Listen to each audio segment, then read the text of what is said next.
산중문답 200. 산에서 누가 묻기에 200. 무녀하사 서벽산. 누가 산에 돼 사느냐고 묻기에 소이불답 신저한. 웃기만 하고 답하지 않으니 내 마음 너무 편안해. 도화유수 묘연거. 물에 복숭아 꽃잎 떨어져 아득히 흘러가는 이 산. 별유천지 비인간. 다른 세상이지만 인간 세상은 아니라옷. 감상일 오세주. 이 시는 후세 사람들이 시선이라고 부르는 200의 작품이다. 시선이라는 말은 글자 그대로 시를 짓는 기교나 시의 내용에서 느끼는 기풍이 마치 신선과 같다는 뜻이다. 사실 200은 수많은 시를 지었다. 속된 말로 밥 먹듯이 지었다. 즐거워도시, 괴로워도시, 친구를 만나도시, 술을 먹어도시, 그야말로 시가 그의 생활이었다. 200의 시는 표현 기교에 있어서 결코 꾸미거나 고치지 않았다.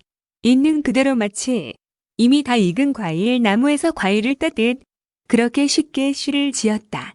내용에 있어서는 인간의 욕심은 물론 욕심의 그림자도 보이지 않는다. 이런 점은 그의 여러 작품에서 확인된다. 그래서 그는 시선인 것이다. 200과 같은 시인은 앞으로도 다시 나오기 어려운 천재 시인이라는 평가다. 시 산중문답은 200의 이러한 특징을 잘 나타내는 작품이다. 단 20자의 글자로 그의 마음을 그의 사상을 가장 견고하고 산뜻하게 표현한 시이다. 1구를 보자. 무녀하사서 벽산. 누가 산에 돼 사느냐고 묻기에 여기서 차원이 다른 세계에 사는 사람들과의 사이에서 생기는 갈등이 보인다. 즉 200이 무슨 일로 시골에 와서 살게 되었다. 그러나 그곳 시골 사람들은 200과 같이 이름난 사람이 재주 있는 사람이 이렇게 한적한 시골에 사느냐고 묻는 것이다. 아마도 그들은 마음속으로 200이 틀림없이 몰락했거나 병이 들었거나 쫓겨났을 것이라는 생각을 하고 있었는지 모른다. 아마도 그런 대답을 기대하고 물었는지도 모른다. 이 구를 보자. 소위 부답심사한. 웃기만 하고 답하지 않으니 내 마음 너무 편안하다. 여기서 웃기만 하고 대답하지 않은 이유, 소위 부답은 무엇인가? 아마 처음에는 200이 있는 그대로의 이유로 대답했을 것이다. 이를테면 도시가 아무리 좋고 벼슬이 아무리 좋다고 해도 그것은 여러 가지로 신경 쓰이는 일이라고 말이다. 윗사람, 아랫사람 눈치도 봐야 하고 근무 시간을 지켜야 하고 격식도 지켜야 하는 등의 성가신뿐 아니라 승진을 위해 머리를 쓰고 혀를 녹이고 피를 말리는 노력과 경쟁의 대가를 치루어야 하는 것이다. 이것이 귀찮고 자기 생리에 맞지 않아 차라리 시골에서 마음 편히 살기 위해서 왔다고 말했을 것이다. 그러나 시골 사람들은 200이 보는 앞에서는 수긍하는 말을 하였지만 그들의 속마음에서는 결코 납득하지 않는 태도를 보이는 것이다. 200은 이것을 안 것이다. 아무리 설명해도 결코 받아들지 않는 그들에게 자꾸 이야기할수록 더욱 이야기하는 본인의 마음만 답답해질 뿐이다. 그래서 이후로 물어도 대답하지 않고 그저 웃고만 것이다. 사실대로 말을 하면 이 사람도 또 같은 반응을 보여 200의 마음을 답답하게 할 뿐이기 때문이다. 그래서 대답을 하지 않는 편이 마음이 편하다는 것이다.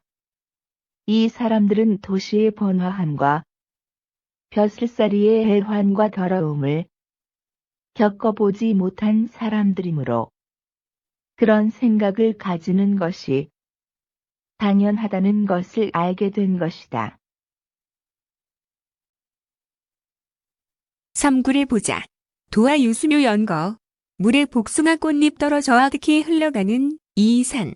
이곳에서는 200이 사는 세계를 단 하나의 자연 현상으로 표현해준다.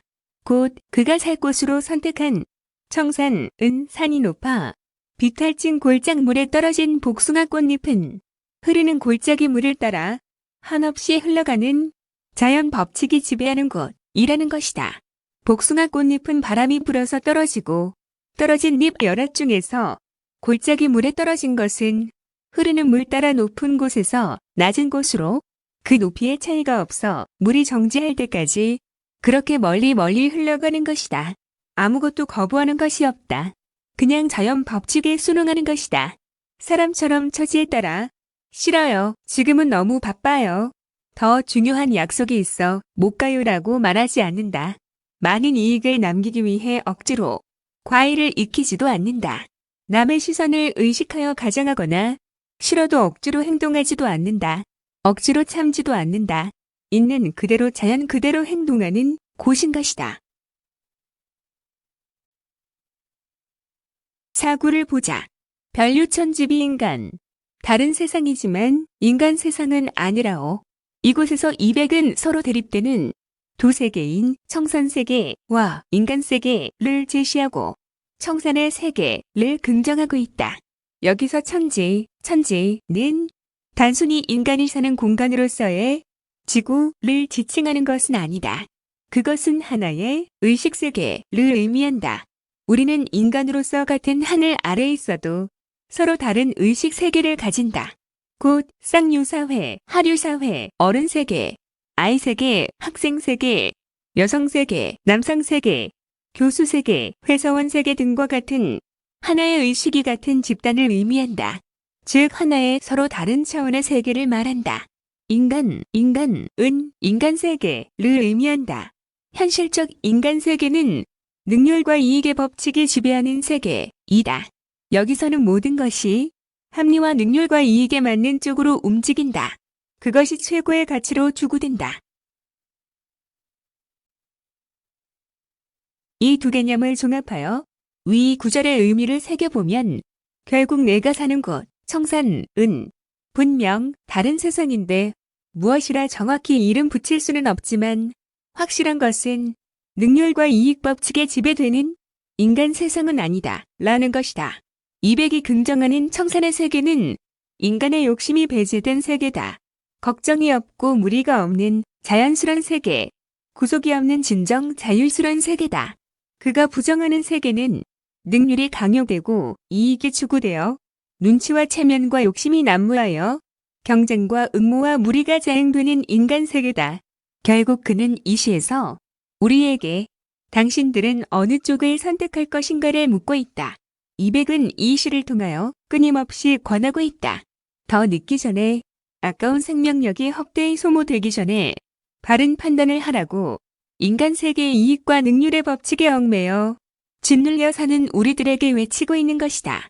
진정 행복한 삶은 헛된 욕망에서 벗어나는 삶이라는 것을 200은 진정 시선인 것인저.